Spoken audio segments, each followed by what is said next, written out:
Mereka sebenarnya bukanlah sekutu, lebih pantas disebut sebagai seteru yang sama-sama ingin menguasai Nusantara. Hanya saja orang-orang Tiongkok ini merasa segan dengan orang-orang Jawa dan orang-orang Melayu yang memiliki perwatakan keras tak pandang bulu. Sehingga mereka menerapkan sistem bujuk rayu agar bisa leluasa keliaran masuk Nusantara. Sampai sekarang pun orang-orang Tiongkok bebas kok keliaran masuk di Indonesia walau di era pandemi.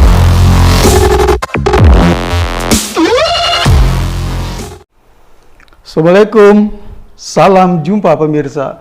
Jumpa lagi pada Purna Humor, jangan lupa subscribe dan tekan bel notifikasi. Purna Sukri kali ini akan ngasih materi yang berjudul Masa Pahit Majapahit Akhir, yang merupakan kelanjutan dari konten sebelumnya, Masa Pahit Majapahit Awal, yang sudah mengulas tuntas tentang Kerajaan Singasari dan awal didirikannya Kerajaan Majapahit oleh Raden Wijaya yang bertahta dari tahun 1293 hingga tahun 1309, yang kemudian digantikan oleh putranya Jayanegara selaku raja kedua Majapahit. Hanya saja di sela-sela pemerintahan Jayanegara ini pernah terjadi kudeta berdarah di tahun 1319 dan Majapahit dipimpin oleh raja ilegal bergelar Sri Maharaja Batarakuti Wisnumurti. Disinilah peran awal Gajah Mada melakukan penyelamatan terhadap Raja Jayanegara dan keluarganya, mengamankannya ke Desa Bedander, Kecamatan Kabu, Kabupaten Jombang, yang berbatasan langsung dengan Desa Mojorejo, Kecamatan Modo, Kabupaten Lamongan, tanah kelahiran Gajah Mada yang lahir pada tahun 1291 oleh ibu bernama Anduangsari, selir Kertanegara yang terusir dari istana dalam keadaan hamil besar karena kecemburuan permaisuri Bajradewi. Karena Bajradewi hanya memiliki putri-putri cantik dari Kertanegara, merasa khawatir bila mana Anduangsari ini mampu menghadirkan putra bagi Kertanegara yang bisa saja menjadi penerus tahta kerajaan Singasari. Setelah memastikan Jayanegara aman di Bedander, Gajah Mada pun ke ibu kota dan mengumpulkan para kepala daerah mengadakan pertemuan di Balahirung dan melaporkan jika Jayanegara telah tewas di dalam pelariannya. Mendengar hal ini, para kepala daerah pun menangis. "Ada apa pula Anda menangis? Bukankah hal ini yang Anda inginkan diperintah oleh Rakuti?" kata Gajah Mada. Tapi apa jawaban mereka? "Ogah, Kuti bukan raja kita." Dengan ini Gajah Mada mengetahui bila mana pemerintahan Rakuti tidaklah disenangi oleh para kepala daerah dan rakyat Majapahit. Akhirnya Gajah Mada pun menceritakan perihal sebenarnya bila mana Jayanegara masih aman di tempat persembunyiannya dan meminta dukungan dari para kepala daerah dan orang-orang yang masih loyal pada pemerintahan Jayanegara untuk bersatu padu menyerang istana Majapahit. Dan dalam penyerangan tersebut, Rakuti mangkat bersama dengan 4 Dharma Putra lainnya, Rabanyak, Rayuyu, Rawedeng, dan Rapangsa. Sementara Ratanca menyerahkan diri dan ingin mengabdi pada Prabu Jayanegara. Jayanegara kemudian mengangkatnya sebagai asisten pribadinya dan tabib istana. Tapi Ratanca inilah yang kemudian mengantarkan wafatnya Jayanegara di tahun 1328. Kala itu Jayanegara sakit bisul dan Ratanca bukannya menyembuhkan penyakit raja, tetapi malah menciptakan borok pada dirinya sendiri dengan membunuh Jayanegara. Akhirnya Ratanca pun dieksekusi mati oleh Gajah Mada sebagaimana layaknya dia Halayuda, yang juga dieksekusi mati oleh Gajah Mada pada tahun 1323. Karena aksi bejatnya dapat dicermati oleh Gajah Mada telah melakukan provokasi adu domba yang menciptakan perang saudara di kubu Majapahit. Dia Halayuda kala itu digantikan oleh Aryatada Pati Kediri, dan Kepatihan Kediri dijabat oleh Gajah Mada mendampingi Bre Kediri Sri Raja Dewi. Setelah 2 tahun lamanya mendampingi Bre Kahuripan Tribuana Tunggadewi sebagai Pati Kahuripan. Sri Raja Dewi dan Tribuana Tunggadewi merupakan putri dari Raden Wijaya dengan Gayatri atau Raja Patni. Jayanegara kemudian digantikan oleh Tribuana Tunggadewi. Di masa pemerintahan Tribuana Tunggadewi terjadi pemberontakan Sadeng dan Keta di tahun 1331. Pada awalnya Gajah Mada yang meminta pada Tribuana Tunggadewi untuk mengamankan Sadeng dan Keta. Hanya saja Gajah Mada didahului oleh rak kembar, maka terjadilah perselisihan antara Gajah Mada dan Rakembar, karena Gajah Mada bermaksud mengamankan Sading dan Keta lewat jalan pendekatan persuasif diplomasi damai. Sementara Rakembar malah menyerang frontal Sading dan Keta yang membuat pemberontakan tersebut semakin menggejolak. Mengetahui gelagat perselisihan antara Gajah Mada dan Rakembar, Tribuana Tunggadewi kemudian memimpin sendiri pasukan Majapahit mengamankan Pasadeng, dan pengamanan Keta dipimpin oleh Aditya Warman dan mereka berdua menuai keberhasilan. Pada tahun 1334 setelah kelahiran Hayam Wuruk, Aryatada yang telah tua mengundurkan diri dari kemahapatian Majapahit. Tribuana Tunggadewi kemudian menunjuk Gajah Mada untuk menggantikan Aryatada. Di dalam pelantikan Gajah Mada sebagai Mahapati Majapahit inilah Gajah Mada mengikrarkan sumpahnya yang paling fenomenal, yang dikenal dengan Sumpah Palapa, yang berbunyi bahwa Gajah Mada tidak akan menikmati palapa atau rempah-rempah, katakanlah bahasa sekarang, makan tanpa penyedap rasa. Dan mungkin hal ini juga lah yang membuat Gajah Mada berumur panjang, mampu bertahan hidup selama 73 tahun. Hal ini bisa diartikan juga bahwa Gajah Mada tidak akan beristirahat dan bersenang-senang sebelum menaklukkan Nusantara, sebelum menaklukkan Pulau Gurun atau Pulau Lombok, Seran di Kepala Burung Papua, Tanjung Pura, atau Kalimantan. Kerajaan Haru di Tanah Karo dari Serdang, Sumatera Utara, Kerajaan Pahang di Semenanjung Malaya, Malaysia, dan Brunei. Kerajaan Dompu di Pulau Sumbawa, Nusa Tenggara Barat, Pulau Bali, Sunda, Palembang, dan Tumasik atau Singapura. Dalam pengikraran Sumpah Palapa ini, Gajah Mada menjadi bahan tertawaan Aryatada, Rakembar, Jabung Tarewes, dan Aditya Warman mengira Gajah Mada lagi stand up komedi. Pada tahun 1350 Gayatri Raja Patni mangkat, maka Tribuana Tunggadewi mengundurkan diri dari tahta Majapahit, kembali menjadi Rani Kahuripan, dan mengangkat putranya Hayam Wuruk yang sudah berusia 16 tahun. Di masa pemerintahan Hayam Wuruk dan Mahapati Gajah Mada inilah Majapahit mencapai puncak keemasan dan puncak kejayaan di bawah falsafah negara Bhinneka Tunggal Ika Tanhana Dharma Mangrawa, yang berarti meskipun berbeda-beda tapi tetap satu dan tidak ada kerancuan di dalam kebenaran. Bahkan Gajah Mada bukan hanya mempersatukan 10 wilayah yang ada di dalam Sumpah Palapa, tetapi mampu mempersatukan 98 kerajaan yang ada di Nusantara dengan dibantu oleh Aditya Warman dan Laksamana Nala. Hal ini mampu dibuktikan dengan adanya jejak langkah Gajah Mada yang pernah menyambangi Kerajaan Pasai di Aceh, Nansarune di Kalimantan Selatan, Buton di Sulawesi Tenggara, Dompu di Nusa Tenggara Barat, Bedahulu, dan Loh Gajah di Bali. Majapahit dan 98 kerajaan bawahannya inilah yang kemudian diklaim oleh Profesor Dr. Muhammad Yamin dan Profesor Master Sunaryo Sastrowardoyo sebagai wilayah Indonesia di dalam Sumpah Pemuda 28 Oktober 1928. Lantas, kenapa Malaysia, Brunei, dan Singapura yang masuk dalam gugusan Nusantara dan pernah ditaklukkan oleh Majapahit tapi tidak termasuk wilayah Indonesia? Hal ini sebenarnya persoalannya hanyalah persoalan sepele, hanya pada persoalan bendera. Karena Malaysia, Brunei, dan Singapura merupakan koloni Inggris. Sedangkan bendera Inggris walaupun warnanya merah, putih, biru, walaupun ditanggalkan birunya tapi merah putihnya tetap saling silang. Berbeda dengan bendera Belanda yang mudah dimodifikasi. Tinggal sobek birunya, maka jadilah bendera Indonesia. Gajah Mada wafat pada tahun 1364 di Madakaripura. Mungkin Anda bertanya-tanya, lantas kemana Perang Bubat? Perang Bubat saya tidak membahasnya karena saya meragukannya. Sebenarnya Sunda sendiri tidak pernah ditaklukkan oleh Majapahit, karena tidak ada satupun literatur sejarah yang mengatakan bahwa Majapahit pernah menyerang dan menduduki wilayah yang ada di Jawa Barat.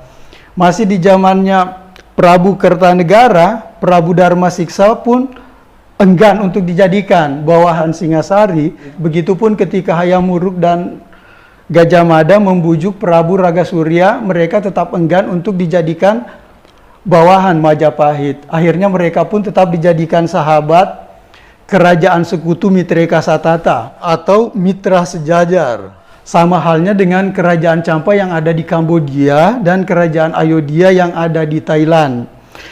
Dan Gajah Mada sendiri berpikir keras untuk mengadakan agresi militer ke Pasundan. Karena kita tahu kerajaan Sunda dan kerajaan Galuh pada waktu itu sudah bersatu di bawah panji kerajaan Sunda Galuh. Yang wilayah kekuasaannya di Pulau Jawa 50-50 dengan wilayah kekuasaan Majapahit di Pulau Jawa. Karena menguasai lebih dari sepertiga Pulau Jawa, meliputi keseluruhan Jawa Barat, sebahagian Jawa Tengah, Banten, hingga Sunda Kelapa. Jadi sangatlah mustahil bila kerajaan besar seperti Sunda Galuh mau merelakan rajanya dibantai di negeri orang tanpa melakukan aksi pembalasan.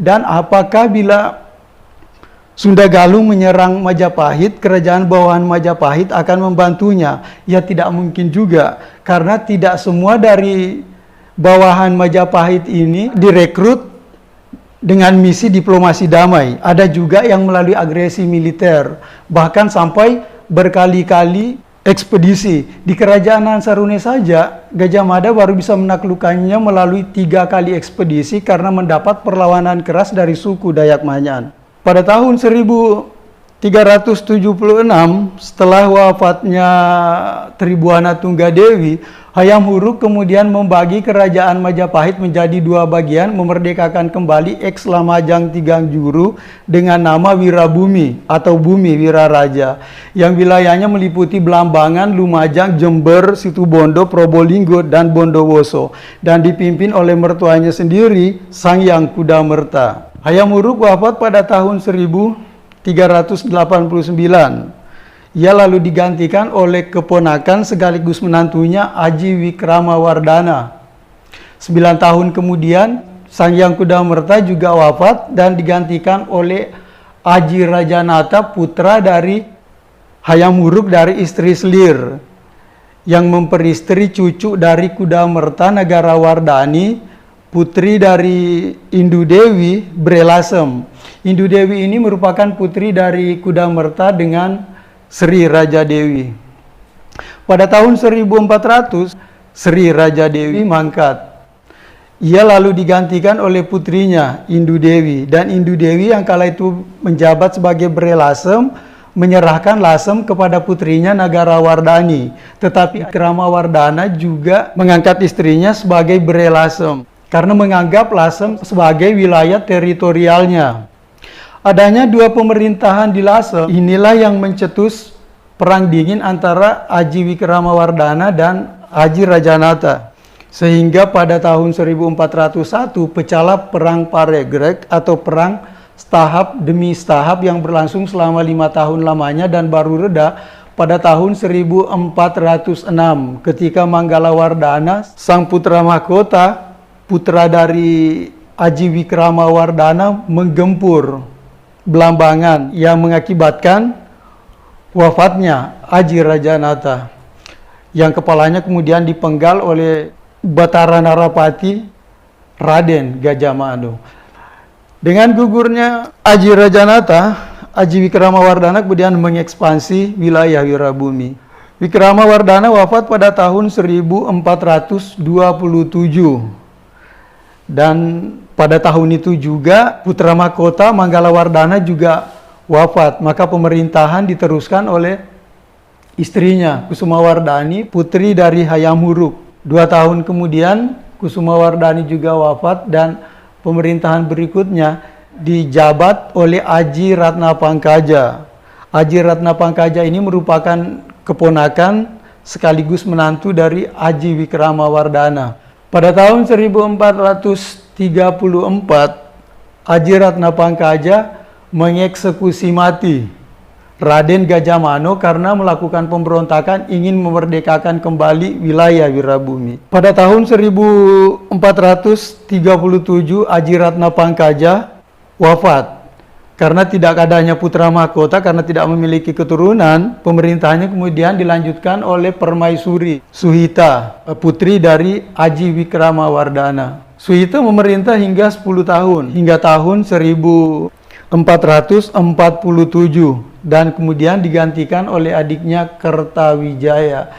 Kertawijaya ini memiliki banyak selir. Salah satunya memiliki selir impor dari Campa bernama Dwarawati. Dwarawati ini merupakan nenek buyut dari Sultan Pajang pertama yang bernama Jaka Tingkir. Dwarawati ini menganut agama Muslim dan meninggal di usianya yang relatif muda, 35 tahun pada tahun 1448. Dan ketika jasadnya ingin dikremasi, maka hebohlah orang-orang Campa yang ada di Majapahit.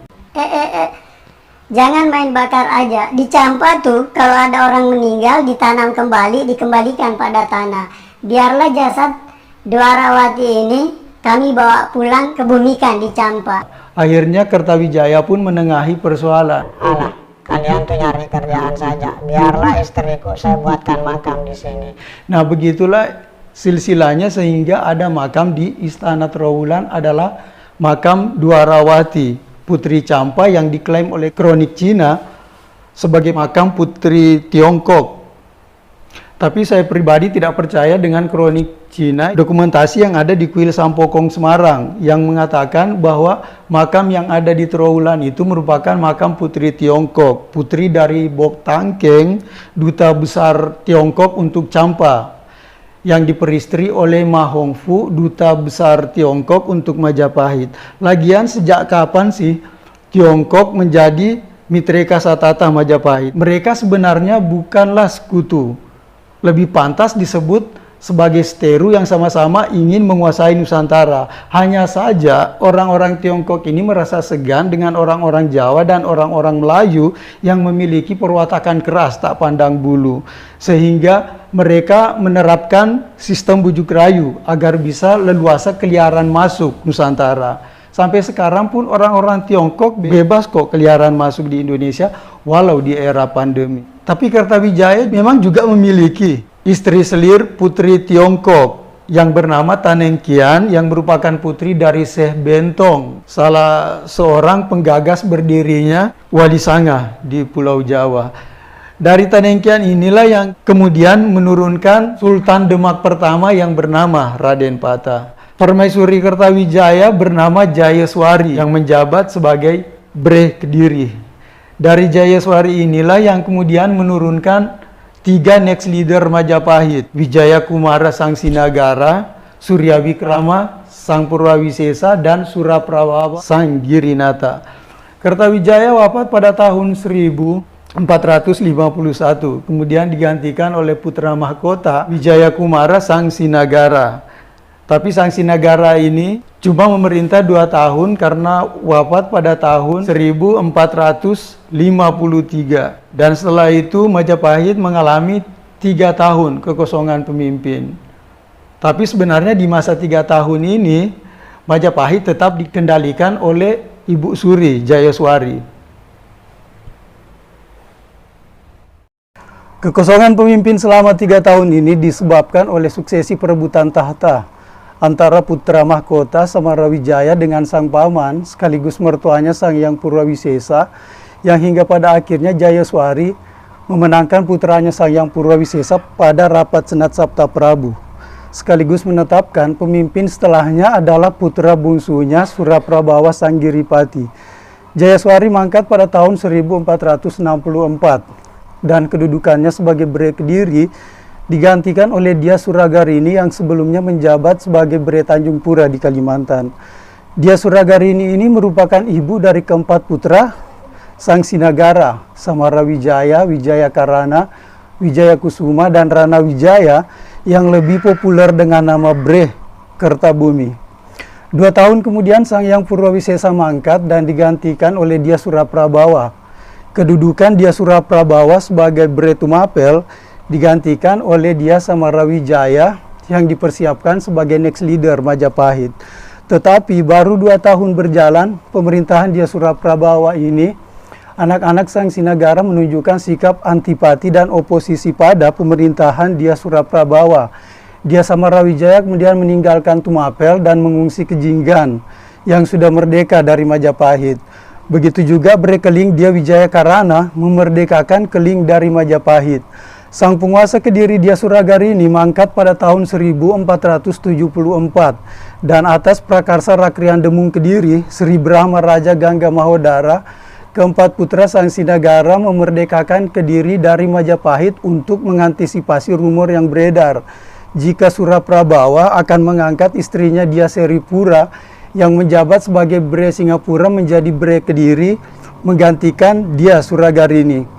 Bahkan mereka membentuk kerajaan Majapahit di Kediri yang dipimpin oleh Dia Wijaya Karana. Sementara kedudukan Dia Wijaya Karana sebagai Raja Keling digantikan oleh Dia Wijaya Kusuma. Dengan adanya Majapahit Kediri inilah yang kemudian memunculkan istilah Majapahit Kertabumi, yang berarti Majapahit Bumi Kertarajasa. Kertarajasa adalah abiseka nama Raden Wijaya sebagai pendiri kerajaan Majapahit yang berpusat di Trowulan.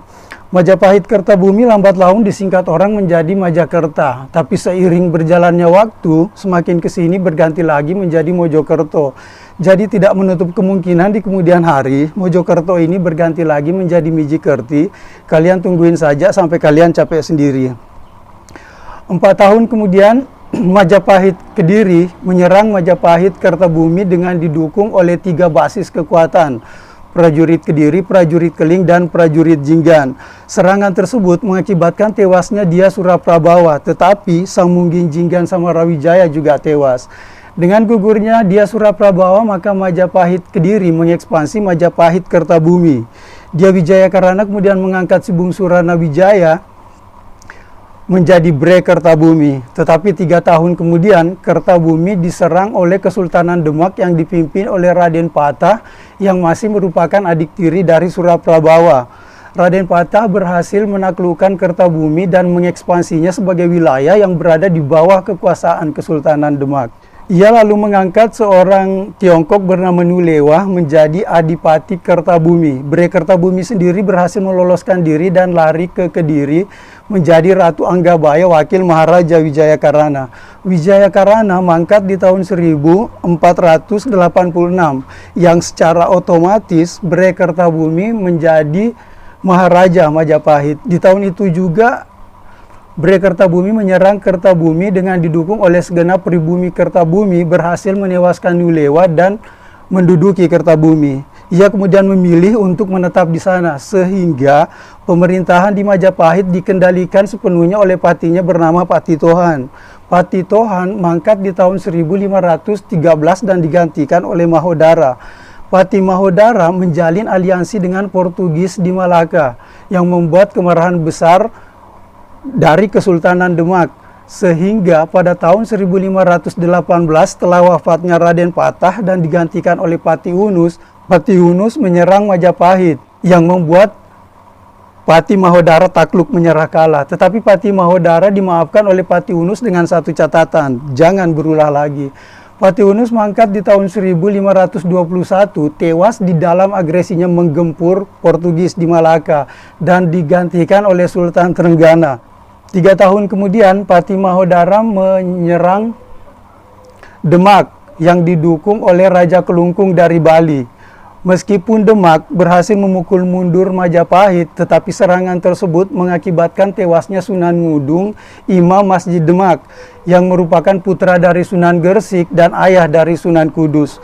Sunan Ngudung tewas di tangan Sunan Kusen yang pro pada Majapahit. Sunan Kusen sendiri adalah adik tiri Raden Patah, putra dari Arya Damar, kakak tiri Raden Patah. Jadi ceritanya begini pemirsa Purna, antara Raden Patah dan Sunan Kusen ini lahir dari satu ibu bernama Tanengkian. Sementara antara Raden Patah dan Arya Damar seayah yakni Prabu Kertawijaya yang lebih populer dengan nama Brawijaya V, terhitung dari pemimpin laki setelah Raden Wijaya. Jaya Negara, Hayam Wuruk, Aji Wikramawardhana, Aji Ratna Pangkaja, dan Kertawijaya. Arya Damar lahir dari seorang ibu raksasa bernama Endang Sasmintapura. Kala itu kaum raksasa di bumi pertiwi ini masih ada. Tapi raksasanya nggak gede-gede amat. sampai bisa menggenggam manusia seperti yang ada di film-film. Karena kalau raksasanya segede gitu, macam mana Kertawijaya melakukan koitus atau masukin jarum? Yang ada Kertawijaya yang malah dijeblosin masuk ke liang vagina raksasa.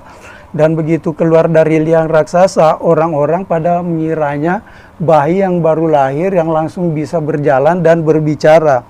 Keluar-keluar dari liang raksasa, Kertawijaya nyeletuk, "Ketuban saya mana?" Nah, orang-orang yang menyaksikan kelahirannya pun pada ngejawab, "Oh, kalau Ketuban 75 km dari sini." Kertawijaya pun bingung, Ketuban saya 75 km, siapa juga yang bawa lari? Tapi kaum raksasa ini ada juga yang baik, bahkan ada yang menjadi pengawal terdepan istana.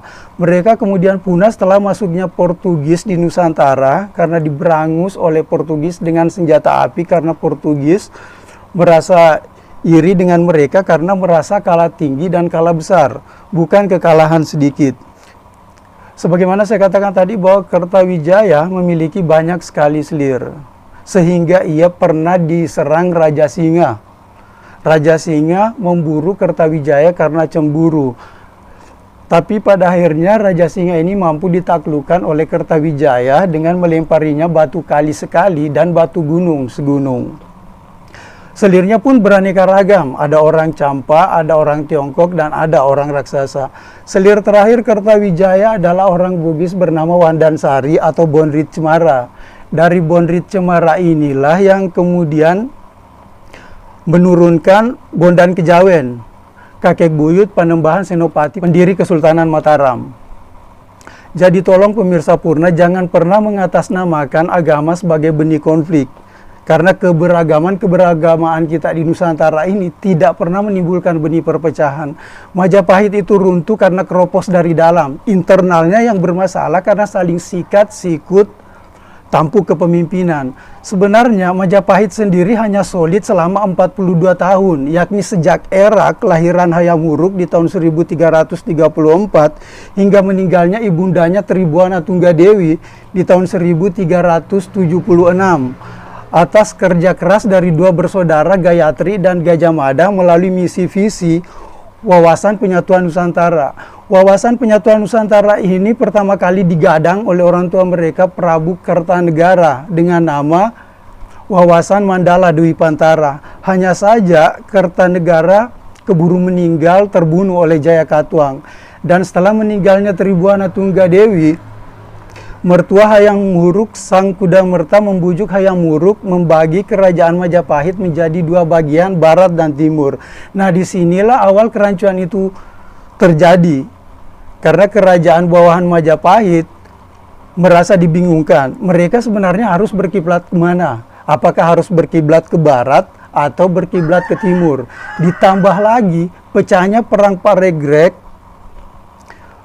antara barat dan timur yang berlangsung selama 5 tahun, yang membuat 5 pulau besar di Nusantara melepaskan diri dari Majapahit: Sulawesi, Maluku, Papua, Nusa Tenggara, dan Bali. Ditambah lagi Ibu Suri yang merombak tatanan pemerintahan yang telah baku, yang membuat bentrok antara Paman dan Kemanakan, sehingga Majapahit di Kemanakan dibawa ke Kediri, yang seharusnya Majapahit ini dikembalikan ke diri masing-masing dengan muhasabah diri, jangan ada egosentris di antara kalian. Tapi syukur alhamdulillah akhirnya Nusantara kembali dirajut lagi oleh 5 patriot bangsa tanpa mengenal pamrih: Soekarno-Hatta, Bung Tomo, Jenderal Sudirman, dan Bapak Soeharto, yang memperjuangkan Nusantara dengan tetesan keringat, tetesan darah, dan tetesan air mata. Dan sekarang menjadi tugas kita bersama menjaga kelestarian Nusantara dengan menumbuhkan sikap nasionalis dan sikap patriotis, serta membunuh sikap egosentris dan sikap individualistis. Karena tidak akan ada satu pun kekuatan dari luar yang mampu merongrong kita bila mana kita tetap bersatu padu, berkaca pada pasukan semut yang mampu menumbangkan seekor gajah raksasa, sehingga negara raksasa dunia pun tak mampu menggoyahkan kita. Yang hingga pada akhirnya pemirsa Purna, 3 tahun kemudian tepatnya di tahun 1527, Kesultanan Demak yang dipimpin oleh Sultan Trenggana di backup Sunan Kudus menyerang dan meluluhlantakkan Majapahit yang membuat Majapahit punah untuk selamanya. Sirna hilang Kertaning Bumi bersama dengan hilangnya Bre Kertabumi yang entah kemana. Di telepon gak diangkat, di SMS pun gak dibales. Tapi konon kabarnya Bre Kertabumi berpindah keyakinan dari agama Budi menjadi Muslim atas bujukan dari Sunan Kalijaga, sehingga ia ditinggalkan oleh penasihat spiritualnya Sabdo Palo Noyo Genggong yang lebih populer dengan nama Smartphone. Kisah ini saya rangkum dari referensi para raton, Negara Kertagama, Serial Pugama, Girindra Para Raja Tumapel Majapahit, Dokumentasi Suma Oriental, Catatan Prasasti Mula Malurung, dan Prasasti Waringin Pitu. Nantikan konten selanjutnya berjudul Dalang Inspirasi, Jadikan Ladang Inspirasi. Purna Humor, jangan lupa subscribe dan tekan bel notifikasi. Purna Sukri, sampai jumpa, sekian dan terima kasih. Wassalam. Ciao.